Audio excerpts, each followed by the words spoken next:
Hello, everybody. Today we have with us Sergiy Potapov. Sergiy has been a web developer professionally for almost 15 years, and has been doing a lot of stuff with various technologies, and has been doing Rust programming for quite a while as well. He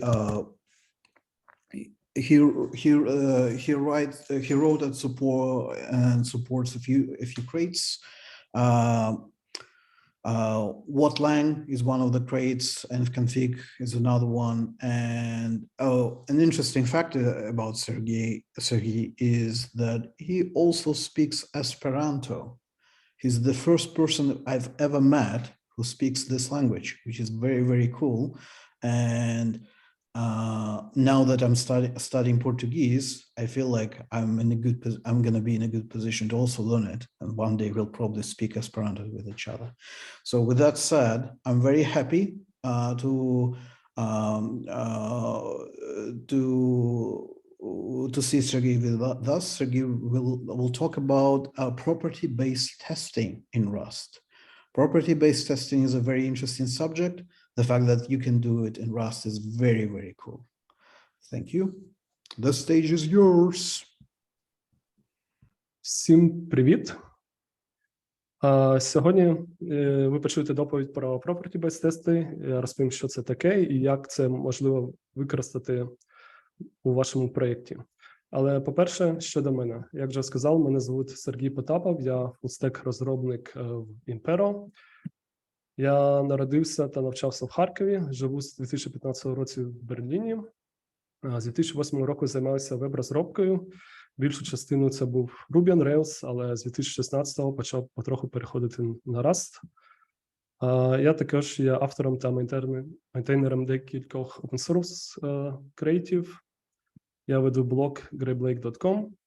Також в мене є невеличкий YouTube-канал, де я викладаю навчальні відео про Rust. На Твіттері та GitHub мене можна знайти як greyblake, і, як вже сказали, цікавий факт про мене, я розмовляю мовою есперанто. І так, одразу почнемо з практичної проблеми. Припустимо, в нас є якась доменна модель, це транспортний засіб, vehicle. Vehicle може бути автівкою чи велосипедом, і якщо це автівка, в нього може бути різні типи палива, дизель чи електроенергія, та можлива максимальна швидкість. І це дуже добра, класна, виразна модель даних, яка дуже підходить для написання бізнес-логіки. Але якщо ми захочемо її зберегти у реляційній базі даних, то, скоріш за все, нам доведеться її сконвертувати в щось таке плоске, що мапиться добре на таблицю, що схоже на vehicle record, в якому є кілька колонок ID, kind, fuel та максимальна швидкість.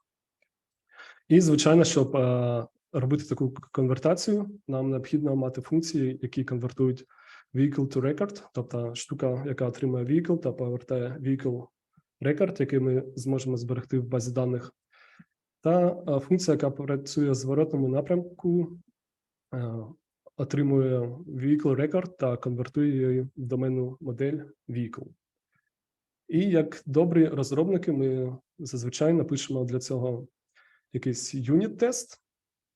І цей юніт-тест може виглядати так, як ми визначаємо якийсь інстанс якогось vehicle, конвертуємо його в рекорд, конвертуємо цей рекорд назад. Та те, що ми очікуємо, що vehicle, який був у нас на самому початку, такий самий vehicle ми отримали після нашої симетричної конвертації. Але з цим юніт-тестом є можливі потенційні проблеми. По-перше, цей тест написаний мною, людиною, і дані, які тут я ввів, вони, можливо, вони не завжди добре відображають складність структури. Також цей тест не покриває декілька важливих edge-кейсів, таких як паливо може бути дизелем, чи максимальна швидкість може бути присутня, чи транспортний засіб може бути велосипедом. Тому зазвичай, як в класичному юніт-тестуванні, ми беремо та Визначаємо декілька інстансів, які ми намагаємося покрити ці різні edge кейси, та робимо те саме, але вже в циклі, конвертуємо в одну сторону, в іншу, перевіряємо, що ми отримуємо те саме.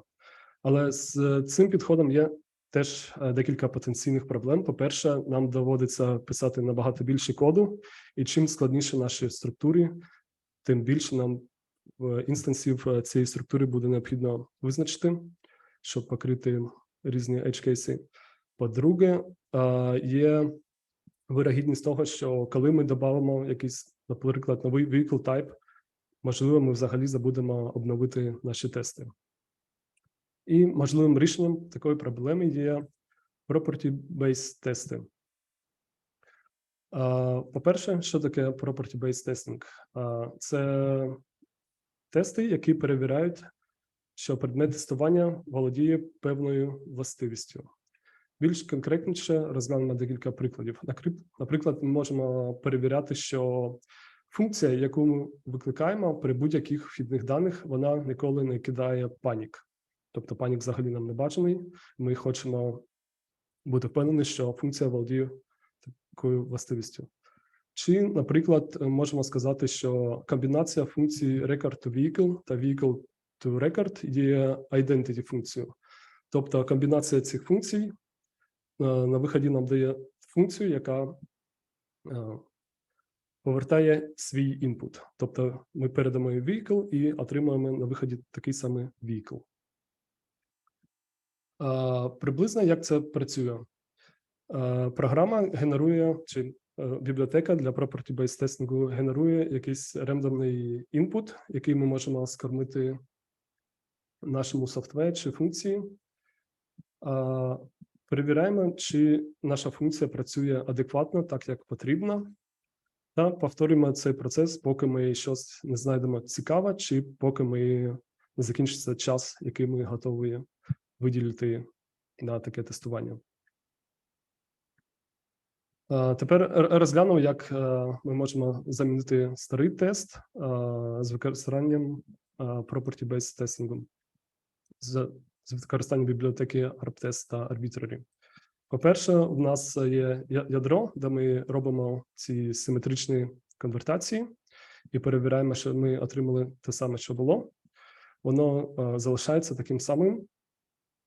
Але ми обгортаємо наш тест в Arbtest build run і додаємо цю строку, де виходить деяка магія.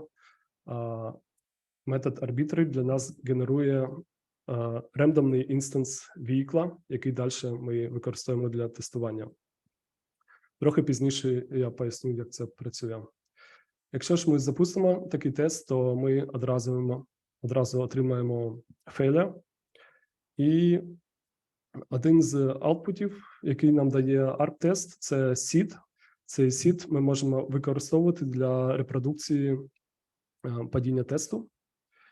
І також, якщо ми побачимо на backtrace, то, звичайно, не є сюрпризом, що панік виник в тому місці, де у нас був unwrap при конвертації U32 в I32. І тепер давайте використаємо цей seed, щоб побачити, які дані у нас генерувалися. То ми просто в наш білдер скармлюємо цей seed. Цей seed може бути десь, можливо, в логах в CI чи ще де. І ми запринтимо vehicle, щоб подивитись, що скоює як падіння тесту. Ми бачимо, що насправді максимальна швидкість була настільки велика, що вона поміщується в тип U32, але вже не поміщається в I32. І це, звичайно, не важко пофіксити. Одним з можливих фіксів може бути просто заміна використання U32 на U16. Тобто це достатньо для того, щоб відображати швидкість, але U16 може бути без проблем сконвертований I32. Розглянемо тепер, як Arbitrary та Arbtest працюють трохи внутрі себе. Arbitrary визначає такий трейд Arbitrary, в якому є метод Arbitrary. І якщо ми подивимося, то насправді це просто функція, яка отримує unstructured та повертає result з якоюсь структурою певного типу. Unstructured сам по собі це просто врапер навколо якихось бінарних даних. І щоб використовувати це з нашими структурами, ми можемо просто задрайвити Arbitrary на наших структурах, і все інше працює автомагічно.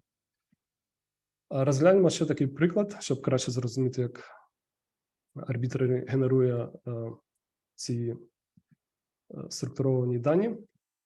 У нас є якийсь масив бінарних даних, з нього ми можемо побудувати unstructured, і потім ми скармлюємо цей unstructured в функцію Arbitrary, і у нас на виході ми отримуємо структуру instance vehicle з якимись псевдорендерними даними. І що важливо також, що це працює детерміновано, тобто на одинаковий інпут ми завжди будемо отримувати одинаковий output. Розглянемо також, який ще інший інструментарій існує в Rust екосистемі для prop-based тестингу. Перше – це бібліотека QuickCheck. Ідея property-based тестингу з'явилася з Haskell ком'юніті, і там є бібліотека QuickCheck, і в Rust екосистемі це був деякий як порт цієї бібліотеки. Є prop-тест, і є зв'язка Arbitrary та Arbtest. Давайте їх трохи порівняємо, які є плюси та мінуси у кожної з них. А всі три бібліотеки підходять для звичайного property-based тестингу. Для фазі тестингу підходить лише Arbitrary, і зазвичай Arbitrary використовують більше для фазі тестингу. Prop-тест та Arbitrary підтримують drive макро, і це досить для практичного використання це важлива штука, бо на ваших кастомних структурах навряд чи ви бажаєте багато імплементувати то, що може задрайвити. QuickCheck, на жаль, такого немає. Є якісь third-party solutions, які не дуже добре підтримуються. QuickCheck та PropTest підтримують shrinking. Це спроба бібліотеки мінімізувати інпут, який скоює падіння тестів. Тобто, наприклад, якщо у вас є дуже велика строка, то бібліотека буде намагатися цю строку зменшити до того випадку, поки падають тести. Це трохи допомагає при дебагу. І інтеграція з іншими крейтами більш-менш добре підтримується лише Arbitrary. Тобто, наприклад, якщо ви в своїх структурах даних використовуєте крейти як UID чи Chrono для часу, то UID та Chrono мають фічу Arbitrary, і ви можете заенеблити. І це важливо, бо коли в ваших структурах буде UID, якщо UID не імплементує трейд Arbitrary, то ви не зможете задрайвити Arbitrary крейт на вашій структурі. Тобто вам доведеться його імплементувати руками, що не дуже зручно. І підтримка різних стратегій генерації даних є лише в PropTest. Які є переваги? Як вже казав, по-перше, що дані, які генеруються для тестів, вони не є предвзяті, не є biased. Тобто вони більш об'єктивні. Цей підхід дуже підходить добре для тестування небажаних паніків. Наприклад, якщо ви розробляєте бібліотеку для парсингу, чи навіть декілька функцій, які щось парсять, ви не бажаєте, щоб ваша функція, яка парсить, панікувала. Скоріше за все, вона має повертати result. І також, як було розглянуто в цьому прикладі, це дуже добре підходить для тестування симетричного перетворення даних. І що мені дуже подобається, що насправді це не потребує багато зусиль, тобто дуже великий value з великими зусиллями. Які є можливі недоліки? По-перше, це не є 100% заміною юніт-тестам. Скоріше за все, property-based тести та юніт-тести вони доповнюють один одного. По-друге, треба бути готовим, що інколи час від часу щось може зламатися на CI, але це ламається в доброму сенсі, бо, скоріш за все, був такий випадок, про який ви, як розробник, ще ніколи не думали, і вам, скоріш за все, його треба певним чином обробити, щоб не було помилки. На цьому все. Давайте перейдемо до запитань.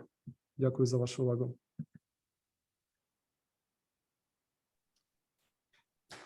Це було very quickly. All right. We've got a few questions, and I also sending links to everything you mentioned during the test in the chat. So the big one is people ask when you have unit tests, you talked about the problems that you have, right, that you solve using Arbitrary. So what are the challenges of doing property-based testing? What problems show up during if you do property-based testing? So the first problem. Are there any downsides? By the way, you can speak Ukrainian. It's all good. It's fine if I need to switch to English. So the first thing that it doesn't always fit. So some things you just cannot cover with property-based testing. I mean, so it's, as I mentioned, it's not like substitute. Second, again, as I mentioned, that you have to be ready that something may break, because it's sort of like brute forcing your code. And once in a while, something may break, and it does. Like, for example, I merged my code maybe 2 months ago, and it was working, running on CI. And then maybe like about 2 weeks ago, it broke in some build, and people usually report it to me, and I have to deal with it. But in that particular case, it actually was just so some structure that was serialized in some particular format, and also could be deserialized. So it was implemented in display and from stream. And basically, there was some arithmetic included, and there was some integer +1. And actually, when this +1 happened, so it was integer overflow what caused the problem. And so technically, it was possible to craft such input that would cause integer overflow. And I had to address this. And actually, it's sort of like good finding that I never thought about it. I mean, when I was writing code, I didn't really thought about integer overflow. But it's one example. It could be annoying, but it happens. Yeah, in your experience in general, like, do these kind of tests mostly catch errors around numbers, or is it what data types, like basic data types or somewhat complex data types, gives you the most headaches when you start doing property-based testing? Just one to give you an example where I use it in my project, that we have sort of very complex structures that consist of enums and kind of different variants of other structures, and those structures consist of other structures. So it's kind of all possible variants of this data structure grow kind of exponentially. And I don't know, like, what we have to do, we want to kind of take this data from API, transform it in other format, and place it in database, and do opposite, load it from database. And in reality, to cover this case, it would be maybe require kind of handcraft, maybe, I don't know, 50 or 60 different instances of this data structure, which would be nightmare to do it manually. So I think in this particular case, it was really good, really good win when applying and just run it into a loop maybe for 10 minutes. And if it works, then probably, I mean, it covers all possible cases. Yeah, that's a great story. I think it also should be helping a lot when you have like some substructures as options, right? So does it exist? Does it not exist? Things like that, right? All right. Question, when do you decide to use property-based testing when you would decide to use fast testing? Like what would be situations where you would prefer one over the other?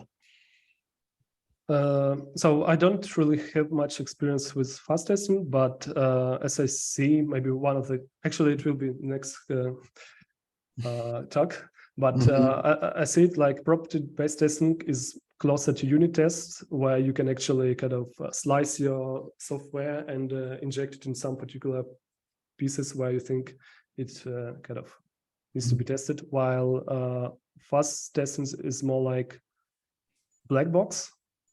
At least that's how I see it. Other difference that you run fast tests for months or like for very long period, and property-based testing, I mean, commonly you run it just for fraction of seconds.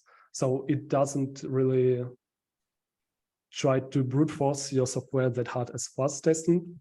But at the same time, since you're using it on unit test level, it's kind of know more insights about how your software works. And that's cool. So one quick question that people mention, and I think I can answer it myself. If you build with -- release, will arbitrary trait still be implemented? And I think it will, but you can do config author and put derive for arbitrary only for testing, right? Yes, arbitrary will be implemented. That's true. And you can also kind of, it depends if you bother about binary size, then first, I think Rust will just get rid of it if you don't use it in your production code. But also you can benefit from release build because just everything will work probably 3 times faster. So kind of if you want to run it in a loop. Yep. People ask, like, how would you use this approach with integration tests with API and things like that? Is it possible? Is it on unit tests only? Things like that. I think you can use it maybe at least partially to craft some kind of semi-random input for integration tests. So I don't think that, I mean, if you can generate just absolutely random structure and send it, probably you will find that, hey, user doesn't exist or something doesn't exist that's supposed to exist in your database, but you can still kind of, you can generate random or like use arbitrary to generate such a random input, then maybe modify it a little bit to add all necessary IDs.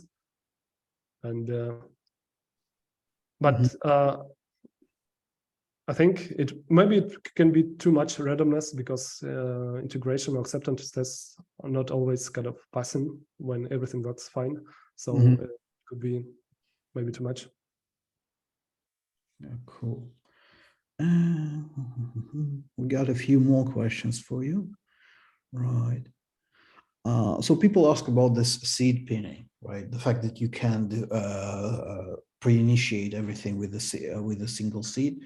If we have this seed like as part of the source code, does it mean that if you and I are running this tests on separate machines, the tests will be run with the same data? Exactly. Yes. So it doesn't depend on anything like local other than this seed, right? It doesn't depend on current time, operating system, things like that. Right. So it's kind of seed is just seed's kind of source of randomness, and again, so Arbtest, it's kind of pseudo-random. It just generates some binary, pseudo-random binary, while when you do real fuzzing, you usually get real true randomness. But thanks for pseudo-randomness, we can actually be able to reproduce it with a seed, which is enough. Yeah. In practice, like in your projects, do you like select the seed and just use it every time, or do you like update seeds from time to time? How do you approach those, or do you just like let some random generator to generate seed for every test run? What do you do? Usually, I mean, like you use seed only to reproduce particular failure that you had somewhere on CI, or but you don't really keep it in your code base. So Okay. because you want to beat every time new, so you kind of test something new, a little bit of different thing. Yep. And another related question, like in general, like because this property-based testing, it generates like random data, right? Every time we run tests, do we is there a balance between like how much of the coverage we want to have versus how long the tests are running, right? Because as we generate more and more, we'll spend more time. So how do you decide? Right. So it's up to Arbtest, and by default, so in the example, there was just kind of default thing, which is 200 milliseconds. So it runs in the loop for 200 milliseconds, but you can configure it with environment variable, or you can kind of allocate more or less resources for a particular test. Do you also, like in practice, do you still keep this limit? Like, do you make it smaller or bigger? How do you do that? At the moment, at least on my project where I use it, I keep it by default, but just there may be like 5 or 6 places where actually it's been executed, so it's not like that much overhead. If it becomes a problem, then maybe in CI we can use environment variable just to reduce it. But again, it's not like that you probably will add everywhere. So it's. I noticed that you can like set up different seeds and different like time budgets per test. So like if test does a lot of permutations maybe and catches bugs regularly, then you probably want to increase the budget. If it's something simple, you can probably keep the budget small. But for the beginning, default number is fine. That's cool. That's very, very cool. All right. Have you looked at verifier crates, the ones that try to like figure out like what kind of data types, data sets you're using, and based on that only test edge You mean case? like formal verifier? Yeah, formal verifiers like the one I know is Canny. I mean, I know this approach, but it's haven't tried that. Okay. I played a bit with it, but yeah, with Canny, like the biggest disadvantage is the fact that you have to write this proving tests separately, and that's. I think it's kind of more kind of heavier artillery, I would say, to prove your correctness, because it's sort of. I mean, I didn't touch the topic much, but as I got that you have to prove on every step, kind of do mathematical proof with some help of tools and provers that there's available. And I don't think that I have that domain where it's actually needed. So for real, because you would do it like in domains where I know little mistake can cost you like billions of dollars. So I don't know. I'm doing just web development. If the worst thing, server just crashes and starts again. Yeah. So another question here is like, with any given seed, do we know that we check all the corner cases? And I think the answer is no, right? No, you just hope for that, of course. I mean, you could sort of like use probability. If you run like 20 times in a loop and you have 4 edge cases, then you can hope that it will cover. If not, then probably at some other run in CI, it will touch the edge case that it haven't touched. Yeah. So it's just like low big numbers. But there's no formal guarantee that. Yeah. Going back to the previous question, this is where the formal verifiers would work better, because Yeah. they would spend as much time as needed to figure out what kind of edge cases are there, but at the same time, take a lot longer to run everything. So this is just another way. You have your unit tests, but you also add arbitrary property testing to figure out like if you accidentally missed something, and then you keep running on CI with different seeds, and over time maybe you will pick up more and more failures with seeds, right? So you have seeds that you can later use to pre-check certain things and figure out why the test broke. So this is where this idea comes from. All right. So another question that I personally do not understand, like, how do we solve problems with seed clashing? And I don't know if in this case it's even a problem. Honestly, I don't understand what is meant by seed clash. Yeah. But I don't think it's a problem. I mean, seed is just kind of, it's seed for random numbers, nothing else. And it's not a problem if, I mean, there's some small probabilities that you may have you run with one seed and then again with the same seed, but you just execute everything the same twice, but I don't see it as a problem. Yeah. Likewise, it's not a cryptography, right? We do not really care Absolutely about not running same tests, because the next test run might be running with the new code. So even if the seed is the same, it's still new code under test, so we can observe new behavior anyway. I think there's another question that I'd like to answer, that is all crates allows to fix seed. Mm-hmm. And so the seed thing is a particular kind of, that comes from Arbtest and quick check and prop test. They don't have this idea of seed. They sort of, if I recall correctly, they just save particular data that causes the problem. Mm-hmm. So you don't have little seed, but you have kind of the data that were generated. At least it was the case for prop test when I tried. And I think quick check, same story. You don't really set them up.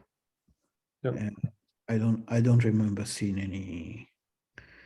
And answering the second part of that question, like if seed is fixed, what's the probability that test will fail in like on other computer or at other person when it passed, I mean, on my machine? The probability, so the idea of the seed is that it just allows you to run the same test deterministically. Of course, I mean, there could be some other random factors like maybe database or something else or time, but speaking of the libraries that Arbitrary and Arbtest, the data will be generated absolutely the same. So I would say that it will work equally, I mean, the same way on all machines. All right. I just realized that I can press done to mark questions that we answered. All right. In the documentation, there is a new question, the last one. In the documentation, there is an example with arbitrary vector of U8. How the length of this vector is selected. I don't know. So I think, I mean, it's randomly, but usually from my experience, it's not that big. So I don't know if there's formula, you have to look up arbitrary implementation, but in practice, from when I was testing it, usually it's rarely when it's more than 3, say. So let's advise that if you assume that your thing will fail on the very big amount of data, like you probably have to craft it manually. Yeah, You can override how, like, instead of just deriving, you can implement arbitrary manually for your data type, right? And based on this manual implementation, you can say, like, Yeah, you can randomly select the size of array from, say, 100 to 1000, and then fill this array using arbitrary itself again. So you still use the same property, the same data generation, just customize it slightly. And there also question not related to the prop test, but about Lodgebon. Yeah, I heard about it, but I don't speak it. I can also a little bit of Tokipona.